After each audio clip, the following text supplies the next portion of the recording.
Let's invite our market master for the day, Sanjeev Prasad, Senior Executive Director and Co-Head at Kotak Institutional Equities, joining us from Singapore. Hi, Sanjeev. Good morning. Thanks for joining in. What were your key takeaways from the railway budget, and therefore, just a few hours to go for the budget, what are the hopes with which you're going in? The railway budget is a pretty good budget, I would say. In the longer term, the focus seems to be on making railways a more commercial enterprise.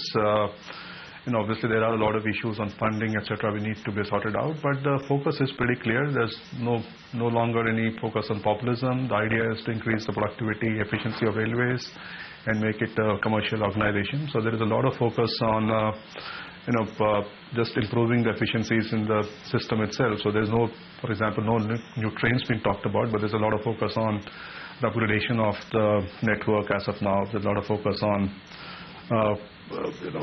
doubling up of the areas where you have a lot of congestion at this point in time. So those are the right focus areas, I would say. The minor disappointment was the fact that the government did not increase any passenger fares. So there's obviously some concern on whether the targets would be met in terms of the operating ratio which has been talked about. So some aggressive assumptions over there in terms of the revenues, both in terms of the passenger revenues as also on the freight side. So there could be some issues later on, but I think the overall direction is right. The focus is more on just improving the long-term viability of the railway system in the country. Sanjeev, hi, good morning. What does the railway budget tell you about what the union budget could be like? Do you expect any significant increase in the capex expenditure allocation this time around? And if yes, how will any thrust in public investments be financed, do you think? Clearly, there is a focus on increasing capex. If you look at the railway budget, for example, the gross budgetary support has been increased by somewhere about 30%, from about 320 billion in the revised estimate for fiscal 2015 to about 420 billion for 2016. So there is clearly a thrust on increasing capex. Even if you look at overall plan outlay for railways, there's a huge 52% increase over there. Of course, now we'll have to wait and see how that is funded, but at least the direction is right in the sense there is a focus on increasing capital expenditure, given the fact that at this point in time investment cycle is not looking very good. The private sector is either reluctant or unable to invest at this point in time. So it is good that the government has taken the mantle of investment at this point in time.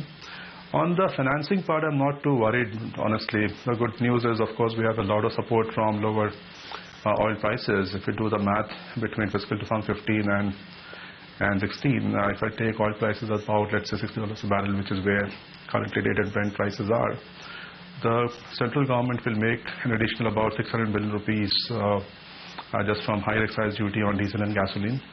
Other numbers more or less cancel each other out. So you have 600 billion rupees of additional revenues coming on the revenue side. On the subsidy side, there is a savings of about 400 billion rupees from about 635 billion budgeted last year, or the numbers for 15 versus about 235 to 50 billion kind of a number subsidies for 16. So broadly speaking, you are seeing something like a savings of as much as a trillion rupees as far as the budget numbers are concerned, just coming from the oil sector. Some of this can be used for capex, some of this can be used to show fiscal consolidation. So the good news is this time around you have a budget where you could see two conflicting objectives being met, fiscal consolidation as well as fiscal stimulus at the same time. And the good thing is, seeing fiscal stimulus more in the form of capital expenditure rather than revenue expenditure. So I think things are looking good as far as the budget is concerned. The government does have the flexibility to spend more, and I think that's the need of the hour at this point in time. How are you factoring in what the Finance Commission has probably taken away? What are the numbers you're working with? And therefore, will the kitty for plan expansion still be available? What is that number? I think it was 5.75 lakh crores in budgeted FY15.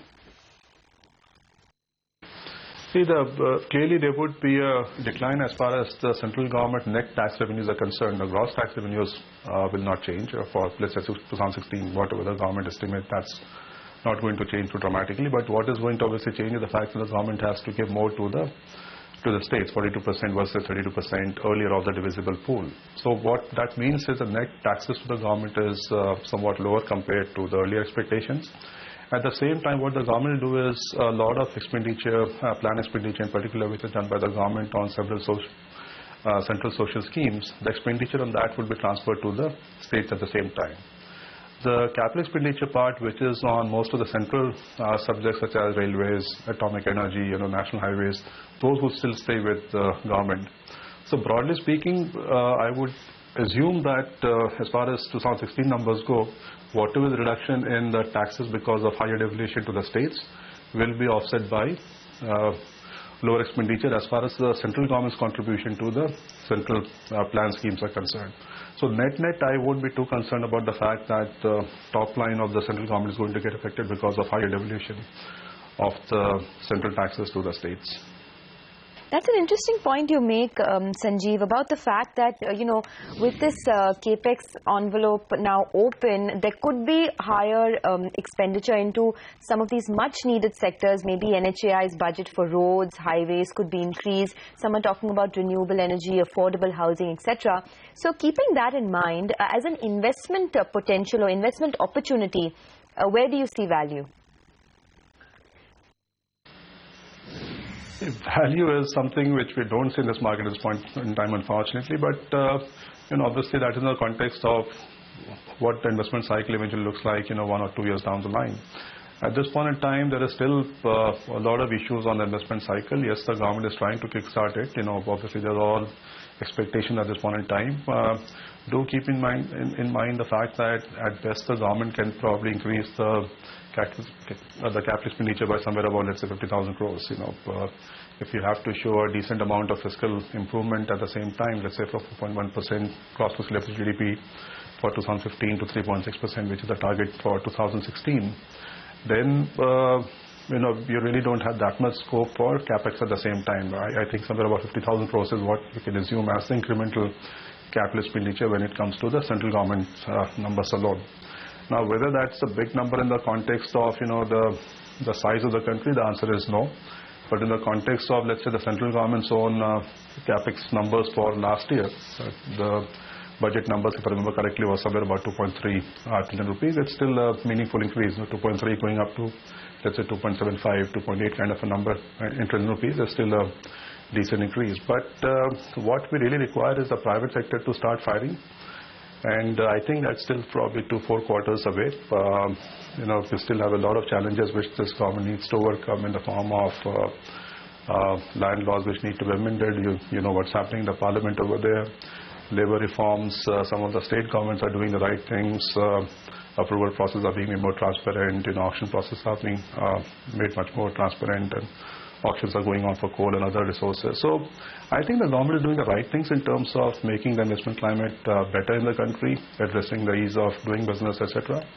But given the state of the balance sheet of many of the private sector companies who invest in the infrastructure area, and the fact that even the PSU banks are in bad shape given the amount of exposure they have to bad loans, as also restructured loans which could potentially go bad, I would think that the actual money hitting the ground from the private sector is probably still 3 to 4 quarters away. So in that context, when I look at the stocks, clearly they are factoring in a big improvement in earning numbers. Already, you look at something like in ABB, where is the value over there? We have already built in a doubling in EPS in 2016 to somewhere about 24 rupees for March 16 year. And the stock will be trading at more than 45 times on March 16 numbers. So where is the value over here? So that is the dilemma we are facing. Yes, we are positive on the investment cycle eventually picking up, and maybe the investment numbers 2, 3, 4 years down the line turning out to be a lot higher from where we are. But at this point in time, A, we are struggling for investment from the private sector, and B, valuation already factoring a lot of improvement in investment in the current year itself, which I'm a bit skeptical about. Okay, so you wouldn't want to leave us with a few mid-cap stocks, probably where value is yet to be discovered, or where at least they have not hit ridiculous levels? On the infrastructure side? Take your pick. Take your pick. It's a blank check. No, you see, there are some decent companies, I would say, and let's look at something like a PLNG. I mean, you can classify it as an infrastructure company, it's not really an energy company in that sense. This company will do about 12.5 rupees EPS for March 16, so it's trading at about 14.5 times on March 16 earnings, so looks quite okay in terms of valuations. And if volume numbers come through over the next 2 years, particularly the Kochi terminal, then you have the Dahej expansion by December 16, 5 million tons additional. By March 18, you could potentially see about 20 rupees EPS for this company, which means, the stock could be at 300 rupees, whenever March 18 gets discounted 2 years down the line. So something like this you could probably look at. There is honestly not a lot of value in the market. You'll have to look at slightly longer term and hope that things go all right to find some value at this point in time. Fair point. Sanjeev Prasad, we appreciate you taking time out for us. Thank you very much for joining us.